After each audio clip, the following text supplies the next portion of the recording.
Boa noite. O programa de gestão dessa semana veio em um formato um pouco diferente. Nós vamos apresentar duas entrevistas feitas no 12º Seminário do Sincovat. No primeiro momento, nós vamos apresentar a entrevista feita com o professor Clóvis de Barros Filho, da USP, professor na área de filosofia, e vamos falar um pouquinho sobre educação e questões filosóficas em geral. No segundo bloco, temos a entrevista com o ex-ministro e fundador da Petrobras, Osiris Silva, atual reitor da Unimonte de Santos, São Paulo. Bom proveito e bom programa.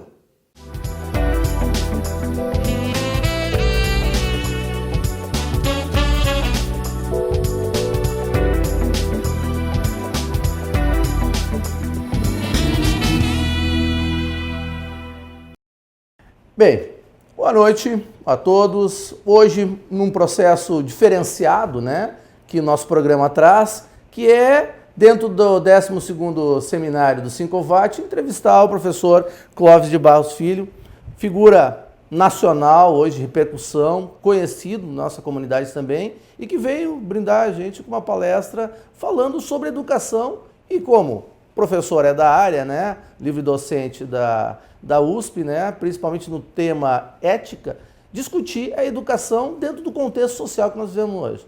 Boa noite, professor. Tudo bem? Boa noite a todos. Professor, o que é educar? O que significa a educação dentro desse início de século XXI? Uma discussão cada vez mais complicada. Para nós, professores, eu me sinto muitas vezes até perdido. Afinal de contas, eu estou certo ou não trabalhando com meus alunos? Como trabalhar a complexidade da educação nos dias de hoje? Pois é, a discussão sobre a educação ela é sempre atual e sempre pertinente, exatamente porque talvez a gente não tenha nascido pronto. Se tivéssemos nascido prontos, como acontece, acho que no reino vegetal e no reino animal, não humano, então a educação seria desnecessária. Mas no nosso caso, um recém-nascido abandonado à sua própria sorte, provavelmente é um recém-nascido morto em 2 horas. Fica evidente que é preciso aprender a viver. É o preço que se paga por ter um cérebro privilegiado? Talvez seja, talvez seja. A verdade é que nessa história de aprender a viver, nós nos deparamos com uma constatação: boa parte da nossa vida é deliberada por nós. Boa parte não. Não é tudo na vida que é uma escolha. Grande parte das coisas que nos acontecem se impõe a nós sem que nada possamos fazer. E aí entra numa questão do ambiente que a gente vive hoje, Hoje de manhã eu estava conversando com uma pessoa e ela até me disse: poxa, por mais que eu estou tentando, a conjuntura está me impressionando. E aí? Pois é, mas dentro disso há um bom número de situações em que a vida ela resulta de uma decisão, de uma escolha. E é claro que essa escolha ela poderia ser diferente do que ela foi, ela poderá ser diferente do que ela for, e isso exige uma preparação. É preciso que ela seja uma boa escolha. E aí, claro, entra toda uma questão da moral e da ética, o fator moral individual e o ético coletivo. Como lidar com isso? De repente eu sou obrigado a fazer uma coisa que eu não gostaria de fazer e eu me sinto pressionado. E onde é que o indivíduo dentro do coletivo se relaciona nessas questões? Muitas vezes acontece isso que você disse, mas muitas vezes acontece de você querer alguma coisa, querer muito, talvez até precisar dessa coisa, mas para alcançar precisa adotar uma estratégia que agride a convivência. É o que eu chamei num livrinho recente que eu publiquei de canalice. O canalha é atributo de uma conduta em que o agente conhecedor dos princípios de convivência resolve colocar as próprias comodidades, facilidades e interesses por cima dessa convivência. Então é claro que nenhuma sociedade pode tolerar a canalice crônica, porque senão ela destrói o tecido social.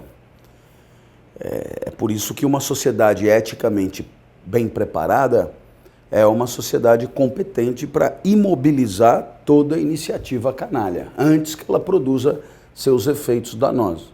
Agora, é claro, temos a impressão de que a canalice é uma exclusividade do outro, sem perceber que a cada segundo a gente quebra um galho, dá um jeito, estaciona em fila dupla, pega meia quadra de contramão, ou seja, compromete a segurança dos outros, compromete o fluxo do trânsito, compromete em suma a convivência em nome de uma comodidade de circunstância. Então, na verdade, a canalice é uma tentação que nos atinge a todos. E é claro, a sociedade tenderá a rodar tanto melhor quanto mais as pessoas tiverem o discernimento que, comprometendo a convivência, poderão até lucrar aqui e acolá, mas vão estar fabricando uma sociedade esgarçada, uma sociedade inconfiável, uma sociedade ruim de conviver. E aí, a questão da canalice, e se isso começa a cada vez proliferar mais? Hoje em dia tem muitas pessoas sentindo assim, poxa vida, mas eu vejo tanta coisa errada, se eu fizer mais um erro, ninguém vai notar. Pois é potencializador. Um dos mecanismos que a sociedade tem para inibir a atitude canalha é defini-la como excepcional. Na hora que ela vira regra, você está no começo do fim. Eu vou te dar um exemplo. Uma das capitais do Brasil, eu não vou citar qual porque não é elegante. Uma das capitais do Brasil, 45% da energia elétrica é roubada. Então você imagina que de cada 2 pessoas que se servem de luz, só uma paga. Certo? Bom, para que você tenha uma ideia, a média nacional é 11% de furto de energia elétrica. Então eu fui chamado para fazer como sou uma figura um pouco associada à ideia de ética, fazer uma campanha televisiva no sentido de estimular as pessoas a pagar. Quando terminou a campanha, decidiu-se pela não veiculação da campanha. E o argumento foi que, ao invés das pessoas se sentirem estimuladas a pagar, talvez acontecesse o efeito contrário. Aqueles que pagam fossem incentivados a passar a não pagar. Quer dizer, se de cada 2, um paga, esse que não paga pode ser levado a pagar, mas esse que paga pode ser levado a não pagar. E aí você tem um efeito perverso, uma situação que piora o status quo. Essa é uma situação limite. Não mexe para não complicar? Não, talvez seja fundamental perceber que se as campanhas de mídia têm a sua eficácia, o buraco é um pouco mais embaixo. É imprescindível que a nossa sociedade se reinvente em termos de formação moral. Aonde entra a questão da universidade, das escolas, que são a essência, e às vezes eu até acredito que se coloca muito peso de responsabilidade nessas instituições, porque se esquece que também isso vem lá da própria família das pessoas, né? Aonde entra a sua contribuição cada vez mais nessa busca de valores? Eu começaria lembrando de uma vez que estava num parque de diversões, na minha frente tinha um rapaz com um filho, e havia ali uma tabuleta dizendo: crianças com menos de 7 anos não pagam. E aí o vendedor do ingresso perguntou ao pai quantos anos tinha o menino, e o pai disse 6. Aí o menino cutucou o pai e disse: pai, mas eu já fiz 8. Aí o pai deu um tapa na cabeça da criança, o óculos voou longe e tal. Esse é um excelente exemplo para você entender o papel da família na formação moral de alguém. Essa criança é o futuro deputado, ou pelo menos poderá ser. Essa criança passou por uma humilhação, passou por uma dor, e a lição que ela toma daquilo é que é mais vantagem mentir do que dizer a verdade. Jamais deixar de auferir um benefício para si em nome da convivência. Isso foi o que ela aprendeu com o pai. Tá certo? Então, você percebe que muitas vezes a gente ouve coisas como, numa sociedade com família estruturada, a formação moral está garantida. Não é verdade. Não é verdade. Pode não estar garantida. E não é que eu seja contra a família. Muito pelo contrário. A família é uma unidade constitutiva da sociedade importantíssima. Mas é perfeitamente possível você forjar um canalha no seio de uma unidade familiar muito bem constituída. Então você percebe que, de certa maneira, a sociedade tem que saber mapear as suas fragilidades e ter condições institucionais para formar o seu futuro agente de maneira que ele possa agir de forma adequada à convivência. A escola é um momento privilegiado. Mas eu te pergunto, você foi à escola, você provavelmente teve 4 anos de formação em literatura, 3 anos de formação em biologia, 3 anos de formação específica em física e em química. Quantas aulas você teve sobre princípios de convivência? Você percebe então que existe um certo desdém por esse assunto. É um paradoxo. A sociedade vê na escola a solução para os seus problemas de formação ética e a escola não atende a essa solicitação, em grande medida. E muitas vezes ela está focada para formar o futuro trabalhador. E está formada também para ajudar na formação do pai de família? Não.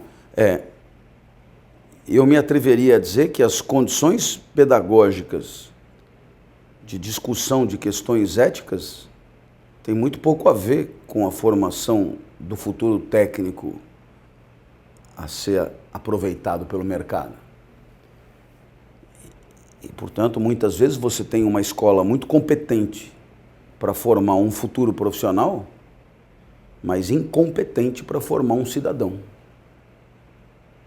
E, a meu ver, isso é muito recorrente.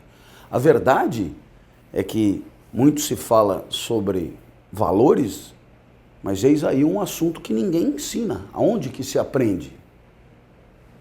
Tá certo? Então, é engraçado. Você jamais esperaria que alguém construísse uma ponte sem passar por uma formação adequada.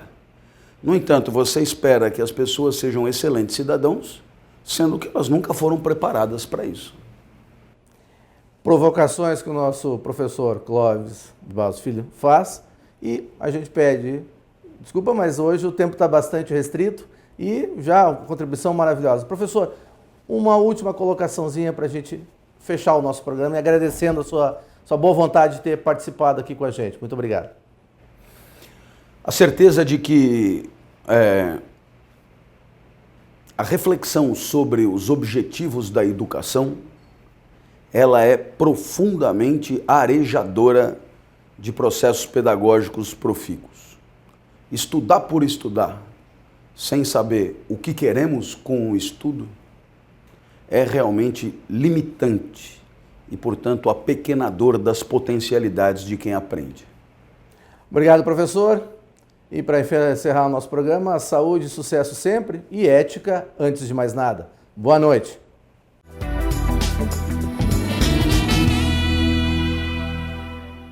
Boa noite.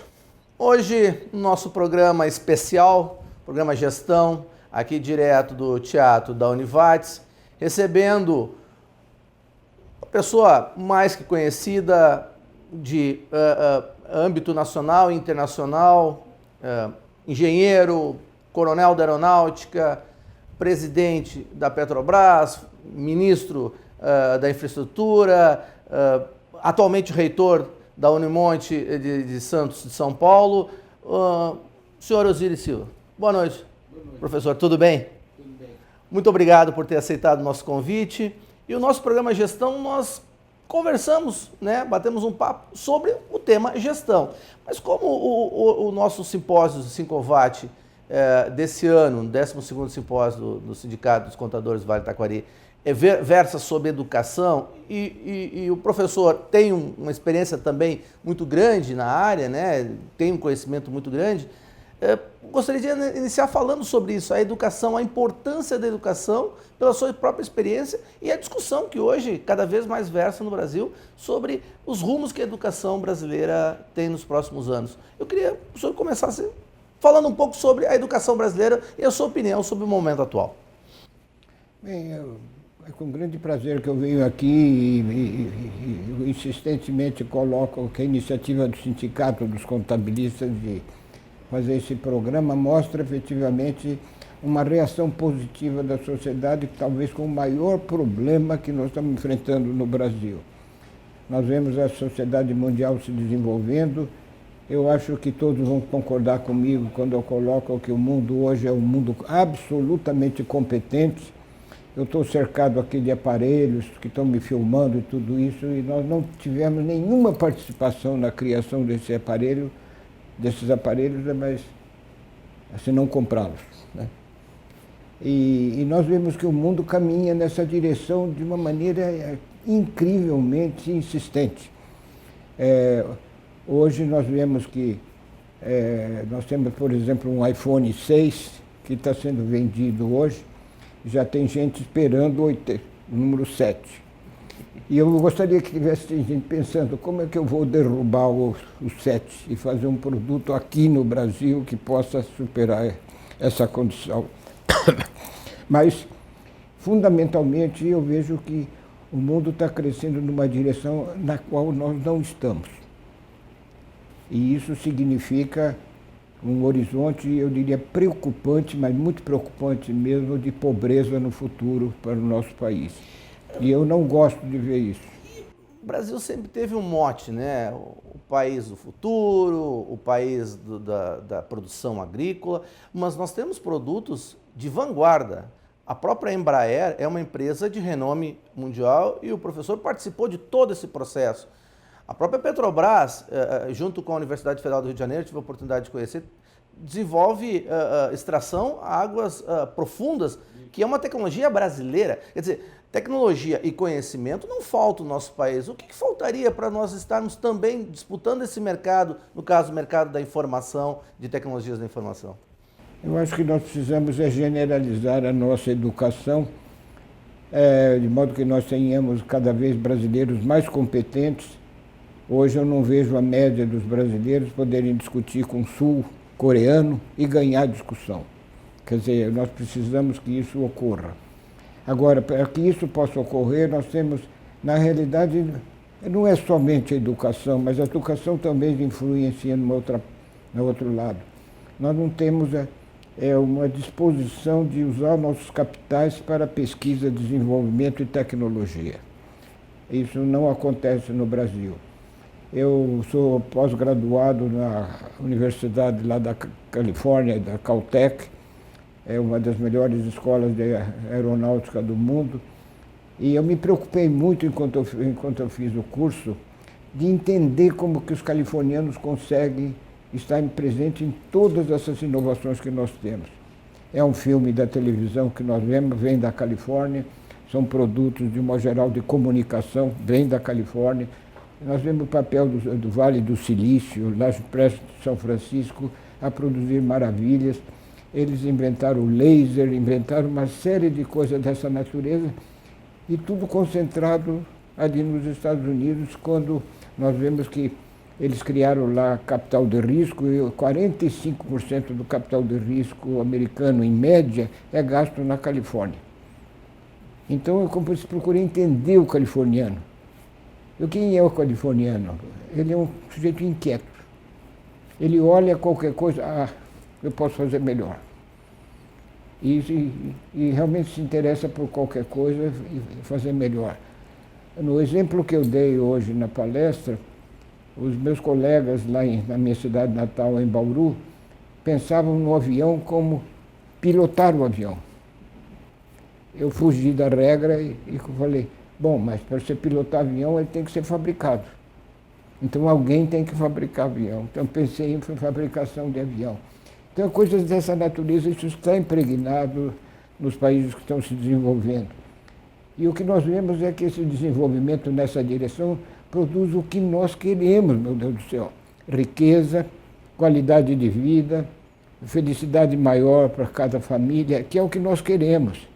Agora, só que nós estamos querendo isso por processos que não nos levam lá. Então, se nós continuarmos na trajetória que nós estamos no Brasil hoje, eu diria, eu fico muito triste no final da minha jornada aqui na Terra, eu já estou bem avançado em termos de idade, de nós não conseguirmos realizar esse sonho de que o Brasil seja um país participante intensamente do conhecimento internacional. Agora, o que precisa ser feito não é muita coisa, eu diria. Primeiro é colocar a educação como uma real prioridade. Eu não sei se sabem, mas hoje nós temos 70% dos estudantes em escolas privadas e pagam impostos. Eu fiz uma pergunta uma vez para um australiano a respeito de como a Austrália tomava conta disso. Quando eu disse ao australiano que nós pagamos impostos, ou cobramos impostos dos alunos, ele ficou estático. Ele falou, não é possível, é a primeira vez que eu ouço um disparate dessa natureza. Na hora que você está preparando um cidadão para ser um cidadão produtivo, pagante de impostos para o futuro, dá um tiro no pé dele e impede que ele caminhe para frente. De modo que não são muitas as coisas que nós precisamos. E essas coisas, infelizmente, estão na cabeça de líderes.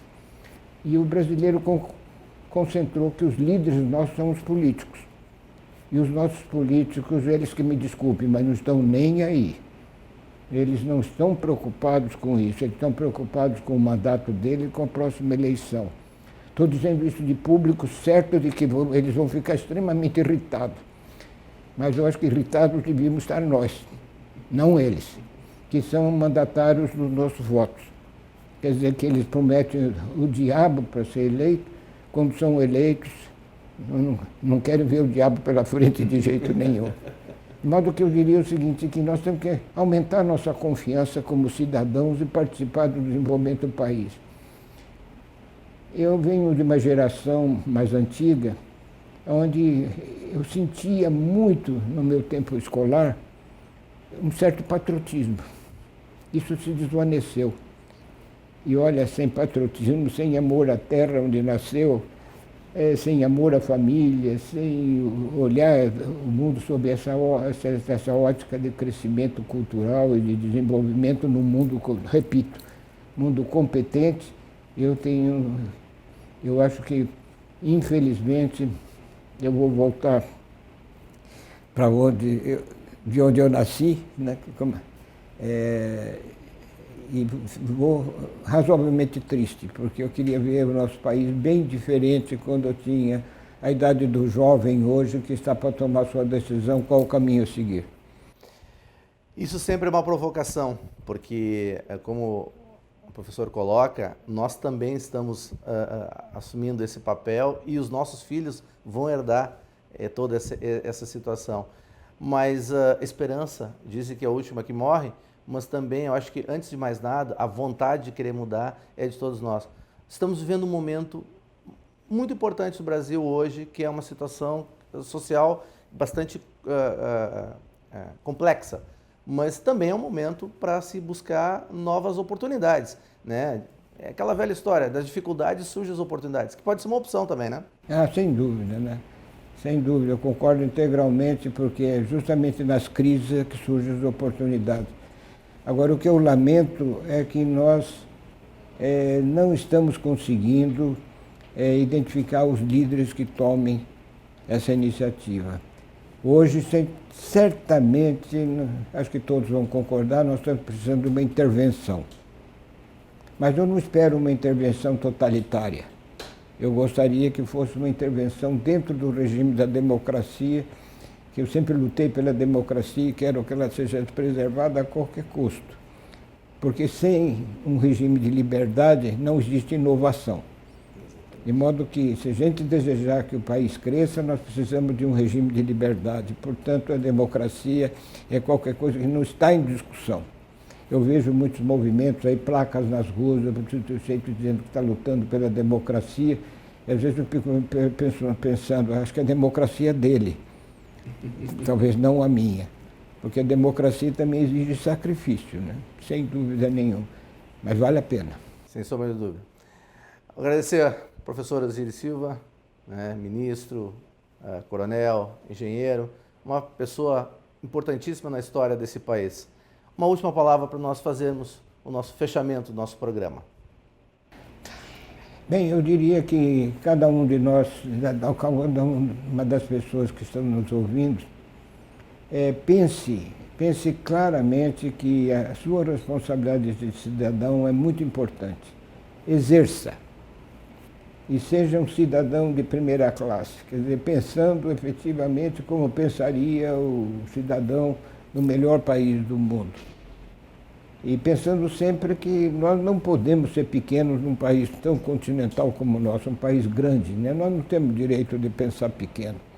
Nós não temos significado. Imagine 1% do comércio internacional está nas nossas mãos.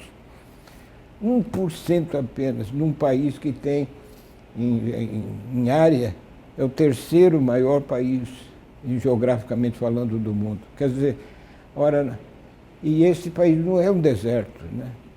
Eu vivo dizendo, por exemplo, pegando mais um desses exemplos que já cito sempre, nós estamos importando 90% das matérias-primas que fazem os nossos remédios aqui no Brasil.